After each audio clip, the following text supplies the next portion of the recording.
কাজ থেকে বাড়ি ফেরার পথে বাইক দুর্ঘটনায় নিহত এক ব্যক্তি। নিহতের নাম তাহাবুল শেখ। জানা যায়, রাজমিস্ত্রির কাজ শেষ করে বাইকে করে বাড়ি ফেরার পথে উল্টো দিক থেকে আসা অপর একটি বাইকের সাথে মুখোমুখি ধাক্কা লাগে। স্থানীয়রা তাকে উদ্ধার করে মুর্শিদাবাদ মেডিকেল কলেজে নিয়ে এলে সেখান থেকে কলকাতায় রেফার করা হয়।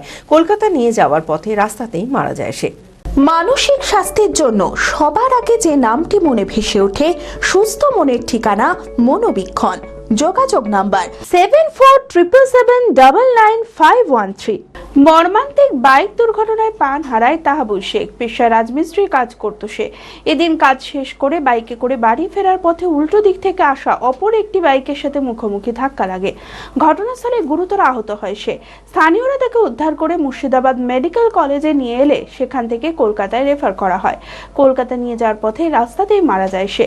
পরিবারের লোকেরা তার নিথর দেহ মুর্শিদাবাদ মেডিকেল কলেজে নিয়ে এলে চিকিৎসক ময়না তদন্তের জন্য পাঠায়। এই ঘটনায় শোকের ছায়া নেমে এসেছে গোটা পরিবার জুড়ে। রাজমিস্ত্রি কাজ করতো, বাড়ি আসার সময় কাজ করে বাড়ি আসার সময় দুর্ঘটনা অনেক ঢালে উঠছিল, আর একজন মনে করেন সুদা দিচ্ছে, ওই ধাক্কা মেরেছে মোটরসাইকেল সামনাসামনি ধাক্কা। তারপরে আমরা মাঠে ঘাটে ছিলাম, শুনতে পেয়ে আমরা তাড়াতাড়ি করে গোকর্ণ হসপিটালে ভর্তি করেছিল।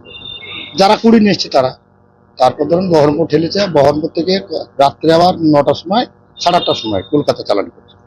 রাস্তার মধ্যে যে মারা গেছে। আমি আমার ফেভারিট, আমার মতো আর কেউ। চঞ্চলতা তার কথায় কথায় জীবনে মিশে রঙ ভরায়, চুপি সারে মনে সে সাদে সবাইকে পাগল করে আমারই মতো আমার নিচের পতাকা। पता का चा गजब का शाद।